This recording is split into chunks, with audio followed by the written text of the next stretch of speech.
আজই ডাউনলোড করুন আর এনজয় করুন আপনার পছন্দের শো। এই চিঠিটা দীপালি বলল তুমি লিখেছো রাতুলকে, তোমার ব্যক্তিগত চিঠি। কি লেখা আছে এতে? কুসুম নিজের বিয়ে নিজে ভেঙেছে? তুমি কি বলছো আন্টি, বলো তো। বিষয়টা খুবই সিম্পল দে, বলি না। কুসুম যদি বিয়েটা করে তাহলে কুসুমকে এই বাড়ি ছেড়ে চলে যেতে হয়, কিন্তু কুসুম তো এই বাড়ি ছেড়ে কোথাও যেতে চায় না দিদি। আচ্ছা দিদি, তুমি কুসুমের চোখে মুখে এই বিয়ে নিয়ে কোনো আনন্দ দেখতে পেয়েছো কখনো?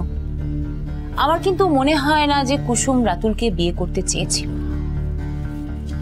আন্টি, মীনাক্ষী আন্টির কথাগুলো কিন্তু আমার সত্যি মনে হচ্ছে।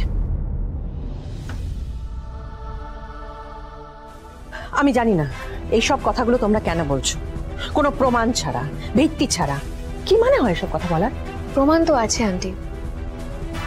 কি প্রমাণ আছে? এই চিঠি।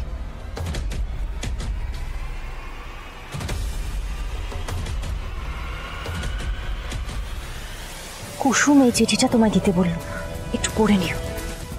কি আছে এই চিঠিতে?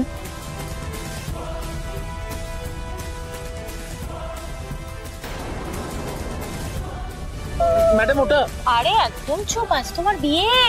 আজকে বড়রা যা বলে তাই শুনতে হবে, বুঝেছো? একটাও কথা বলবে না, নতুন বর কিন্তু তুমি। হ্যাঁ, আমার মনে হয় দিদি এই চিঠিটা না কুসুমেরই লেখা। হ্যাঁ, আর এই চিঠিটা পড়ার পরে রাতুল বিয়ে ছেড়ে চলে গেছে।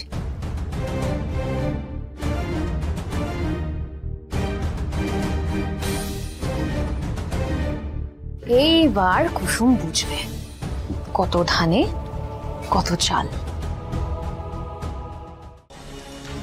দীপালি, দীপালি। কি হয়েছে ইন্দ্রাণী? আর একটু পরে জানতে পারবে রাজ। ম্যাডাম,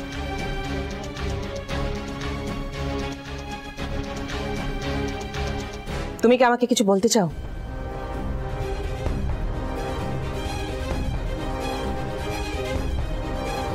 এই চিঠি কুসুম তোমার হাত দিয়ে রাতুলের কাছে পাঠিয়েছিল? হ্যাঁ ম্যাডাম। রাতুলকে দেওয়ার জন্য।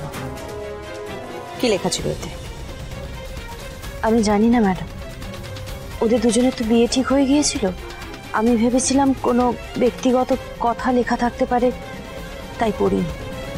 ব্যক্তিগত কথা তাই পড়ো? না ম্যাডাম। বেশ, ব্যক্তিগত বলে এই চিঠিতে কি লেখা আছে তুমি জানো না, তাই তো? না ম্যাডাম। কিন্তু যে লিখেছে সে নিশ্চয়ই জানে। ননি। হ্যাঁ ম্যাডাম। কুসুমকে ডেকে আনো। ঠিক আছে ম্যাডাম। কি হয়েছে মা?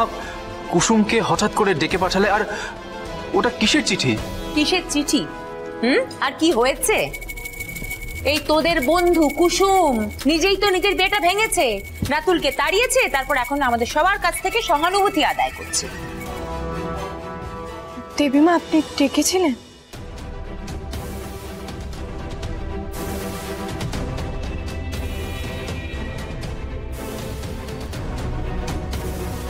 এই চিঠিটা দীপালি বলল তুমি লিখেছো রাতুলকে, তোমার ব্যক্তিগত চিঠি।